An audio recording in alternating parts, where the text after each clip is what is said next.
Greetings, my dear family. I'm King Majesty Elohim Telaka I, Governor of the tribe of Judah, your African Caribbean brother. Again, I say greetings to you and a Happy New Year. Now, I'm aware that for a very long time, you weren't getting any content from me because there was a situation where there were other players using my material from my radio show on their channels, as well as the content from my channel. And therefore we had to stop for a while and get everything in perspective. Plus I'm writing 12 important books. But that's not a simple matter.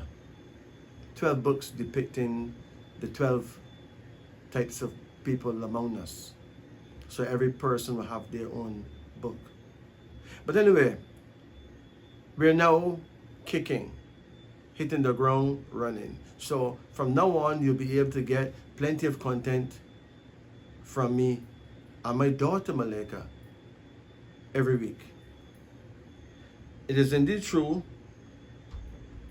that we'll be doing a lot of things. For instance, I'll be telling you a lot about my life and the progress of wisdom within me.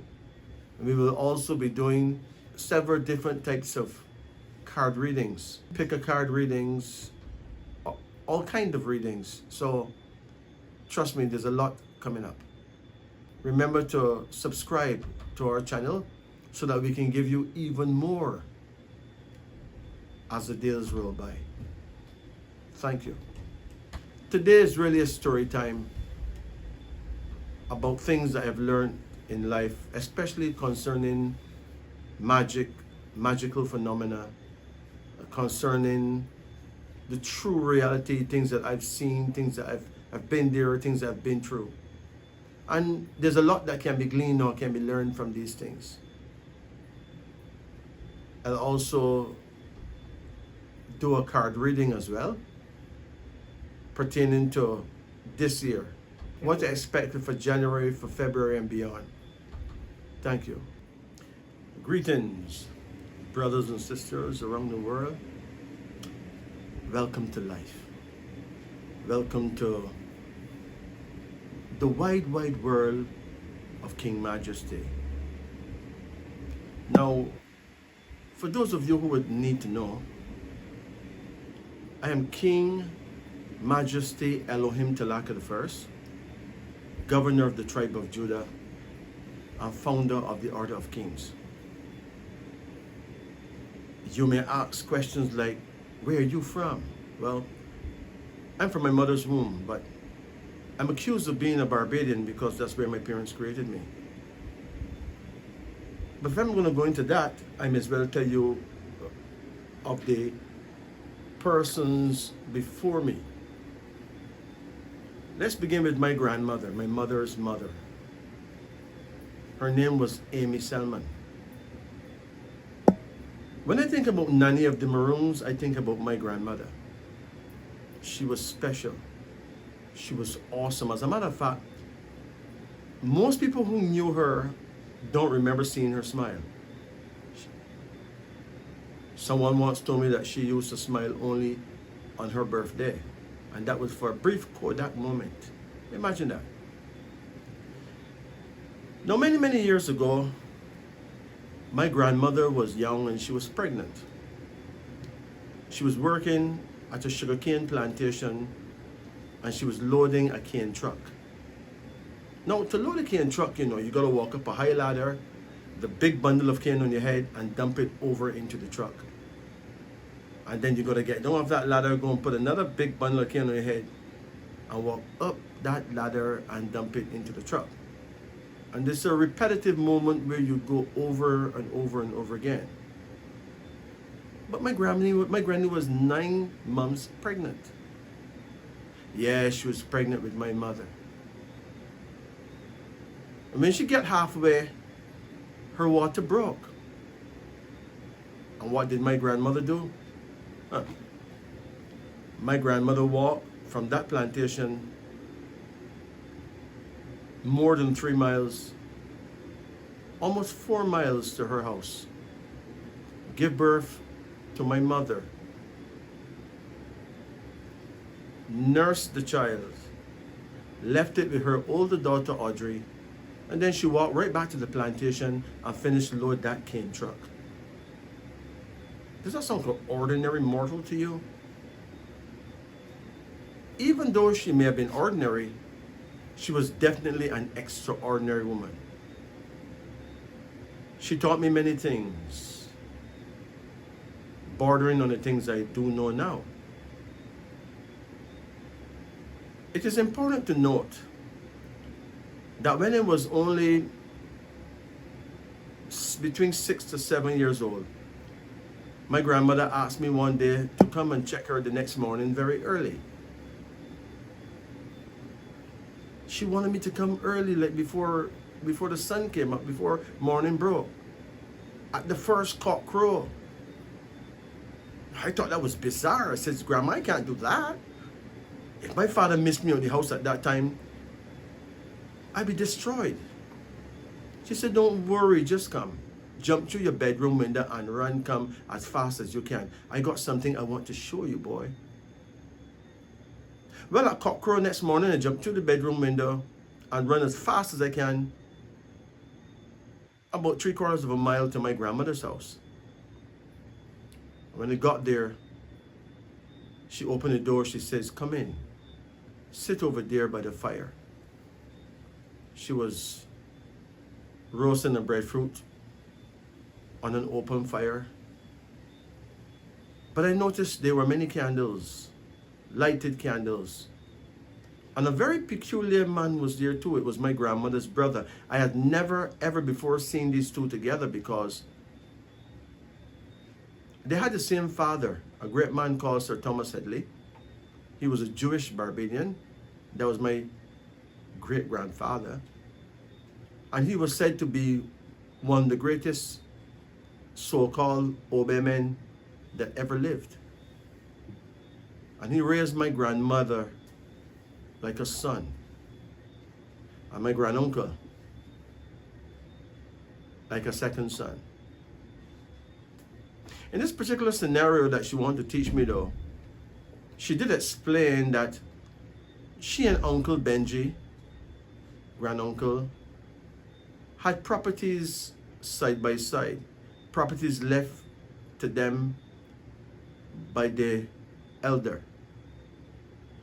And there were people stealing the produce from these two farms. She says, now I'm going to show you the power of our people. She says, come with us. And they took me to these twin properties not very far. When we got there, there was two groups of men. A group of men, perhaps 3 or 4 men in one, and another 3 or 4 men in the other one, and they were stealing. They were stealing pumpkins, they were stealing watermelons, they were stealing cucumbers, they were stealing peppers. Now when they came with me, they said some strange words and they spin around in a clockwise fashion. So when the men were aware that we were out there, they tried to run, but that was not possible. It would appear as though they saw a wall right around the properties. They're making motions like trying to climb a wall, but it was to no avail until some of them broke down, literally broke down and cried. By this time, the sun was up and crowds of people were around because my granny keeps shouting, thief, thief, stop those thieves. But the thieves could not run. Then the police came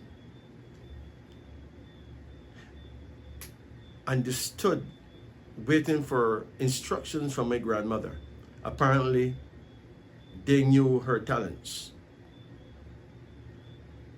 Then Grandma and Uncle Benji spin around again in an anti-clockwise fashion.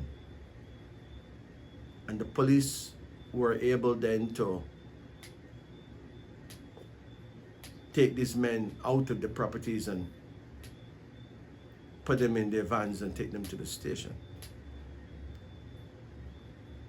And then my grandmother looked at me and she says, "Do you have a question for me, boy?" I said, "Grandma, are those men going to get locked up?" And she looked at me very angrily and said, "Listen to me. I want you to ask me a beneficial question for a beneficial answer. It is only obvious that those who steal will be locked up. That's a silly question. Your questions must be higher than that." And then Uncle Benji interrupted. He says, "Amy, teach the boy what you want to teach the boy." And my granny said, "Okay. We have no thieves in this family. Don't ever be the first. But if you ever have to take what is not yours and find yourself in a situation with advanced magic just like this one, you need to know how to escape it." I said, "How can I escape it, Grandma?" She says, "Son, you're on other people's property. You have to walk on your own property." I says, "Walk on my own property?" He says, "Yes. Let me show you how you walk on your own property." And she took off my pajama shirt and she tore it in 2 equal parts, put the 2 pieces on the floor, and let me put 1 foot on each of them. There's a foot on one piece, a foot on the other piece, and then she tied it on to me like a shoe, like a cloth shoe. She says, "Now you are walking on your own property. Was that not your shirt?" I said, "Yes, Grandma." He said, "Okay, on with it. Walk now." And I took a step forward. And they both yelled at me. They said, "No, you can't do that. If you go forward, you're going to get a migraine headache that can last for 40 days. You will get migraine headache till blood comes through your eyes and your nose." You see, you have to step backwards, son. So I make a few steps backward. And they look at me with approval and smile and say, "Yes, son, that is the way." That was my first encounter with ritual magic. Don't call it what you want.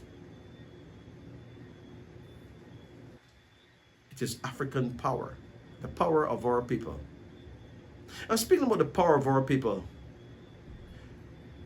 there's a word that people normally use to describe and even insult some people from Haiti. Say they work voodoo. But how many of you actually know what voodoo is about? When the powers that be created the nations, they give each nation war-making power. When the powers that be created birds and animals, they give them all war-making power. So a scorpion would have stingers. A chicken would have a beak.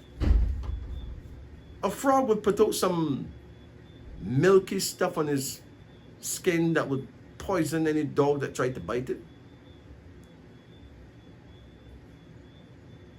A cow would have horns. But what about the nations? The Japanese have their samurai swords. The Chinese have their kung fu and judo and stuff, karate.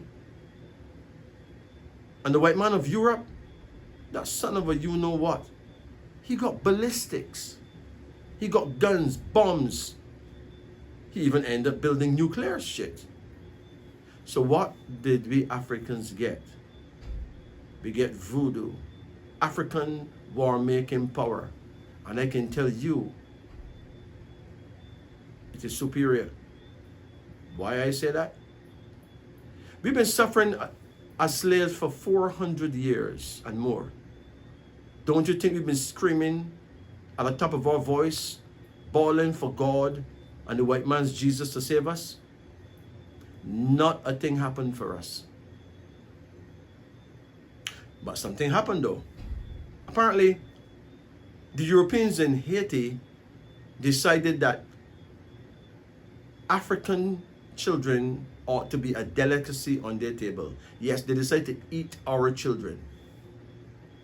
And the Haitians became so traumatized that they flipped.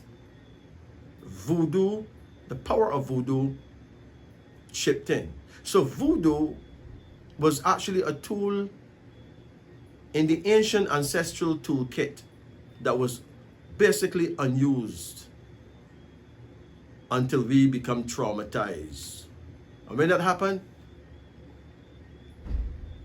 every so-called white person ran out of Haiti, period, including the great Napoleon Bonaparte. And as for Napoleon Bonaparte, this son of a you-know-what was a commando. He was like an emperor of the army in France. And he came to Haiti to quell the so-called uprising and rebellion. He had hundreds of thousands of troops, properly armed in those days. And then a man from Jamaica, the Right Honorable King Bookman, got into a small boat with his companion and personal assistant, and they went to Haiti. And they met with people like Toussaint Louverture and those guys who were rebel leaders. And then Bookman sent his envoy or helper or messenger with a letter to give this great Napoleon Bonaparte. And when Napoleon Bonaparte took the letter, he took out his sword and he chopped off the man's head. And then he bust the letter and he started to read it. And it was something like this. I, Bookman from Jamaica, in association with Toussaint Louverture, hereby decree that Saturday of our Lord, as it is my birthday, we shall show you and your troops the rage and the power of Mother Africa. And by the way, my servant Fiestius knew that you would chop off his head and kick him down those flights of stairs. And Napoleon freaked out because he just chopped off the man's head and kicked him down a long flight of stairs. How the hell would they know this?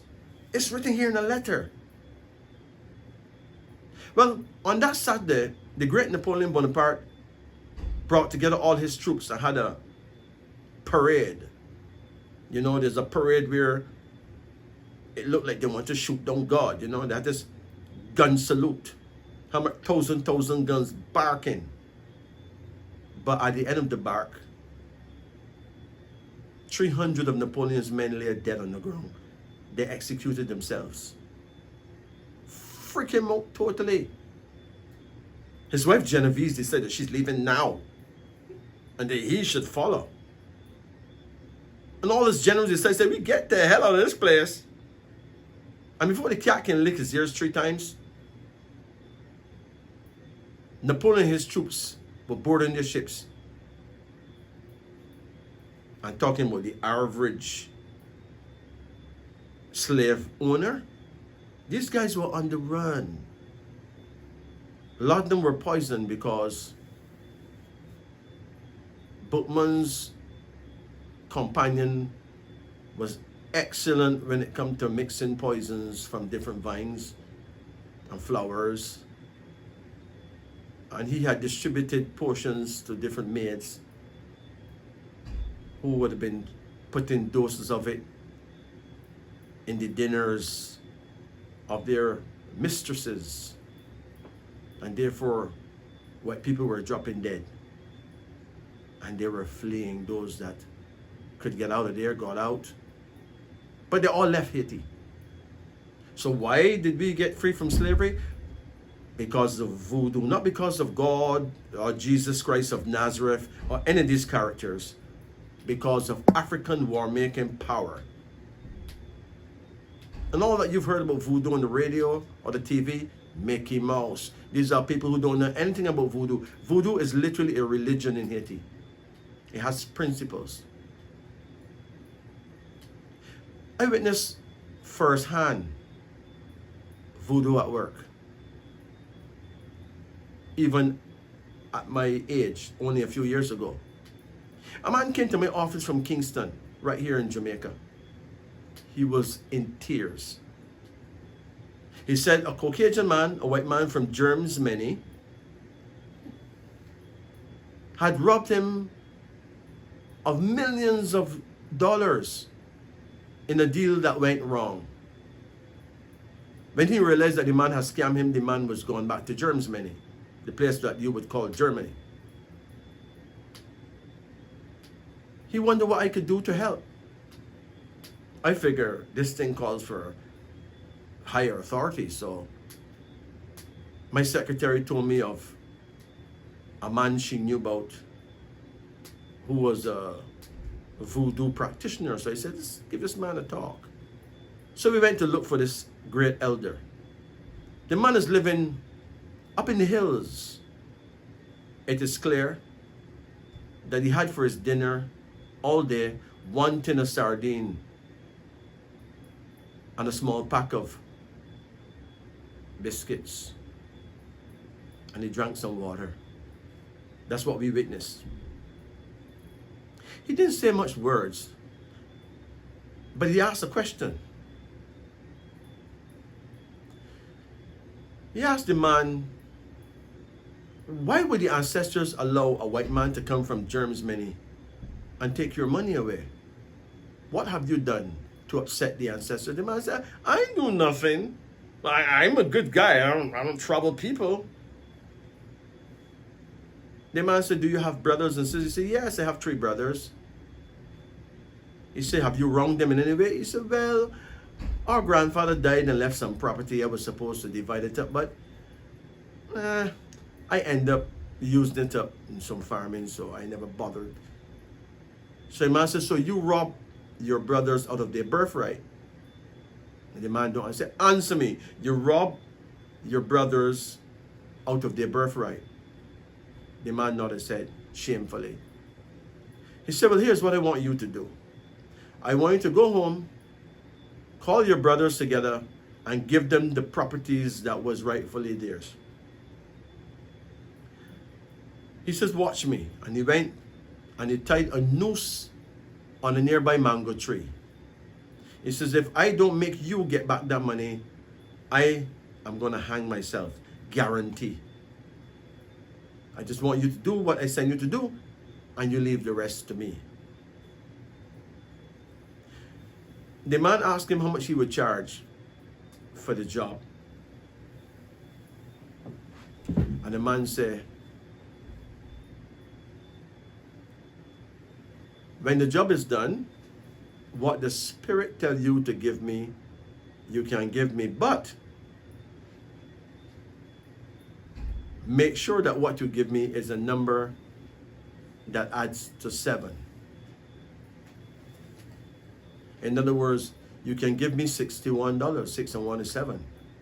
You can give me $700. That's 7. You give me $7,000. That's 7. But make sure it adds to 7. So,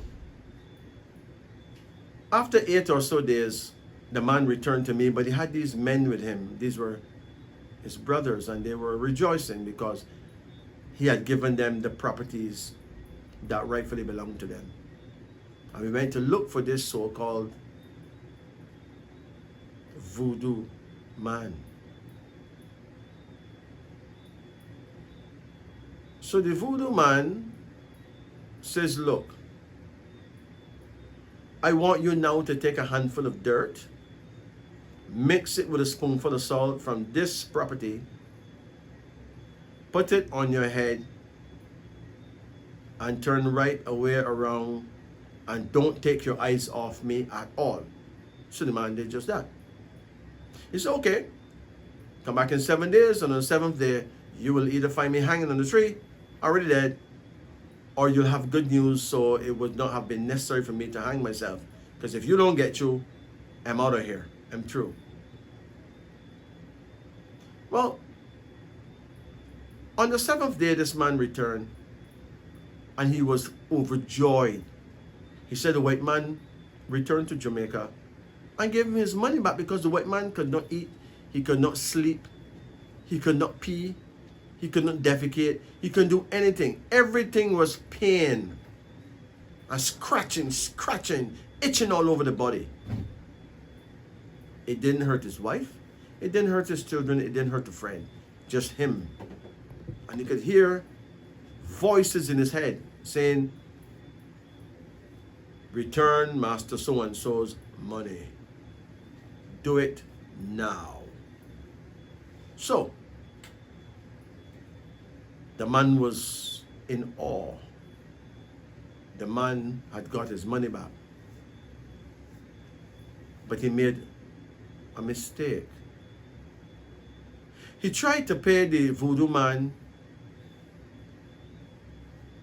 so much more money than the voodoo man said he should have, because there was some kind of an agreement as to a price that add to 7, and he add money to that. We'll stop it now from being add to 7. As a matter of fact, he had a couple of $1 million, and the voodoo man telling me he should leave his yard immediately because he will not accept any tips from anyone so evil as to rob his own flesh and blood. And the voodoo man was serious, very serious. The truth is that voodoo man passed away a few months later. Between that time, I visited him a few times and I took groceries for him. And he was one of the nicest people I ever met, and indeed one of the wisest. So voodoo have its principles. Yes, it have its scruples. We as a people have our powers. I'm not saying that you should be a voodoo person per se. I'm saying that you should not denigrate or disrespect or download in a negative way anything that is African powers. For we are He. We are the one. This is wisdom unveiling on the upper deck. But what is the upper deck? Life is like a game of cards. You play your cards right, you can win the game. You play your cards disrespectfully, you lose points in your game. And my grandmother, the great Amy Selman, she's with me in a very gentle but powerful way. And this is my first episode in my biography, My Life and Wisdom's Progress. I like to honor her. And by extension, honor all our elders as well. From now on, you'll be getting a lot of information from me concerning life and what life has taught me. And this, my friend, is a gift to one and all. Thank you. Do the right thing. Touch all the buttons. Give a like. Send me your comments. We would appreciate love that. Sila. Now, every week from now, I'll have a lot of private content every week. You can click the link in my Patreon and be served. Thank you. Please like, comment, subscribe, and share this video. Thank you.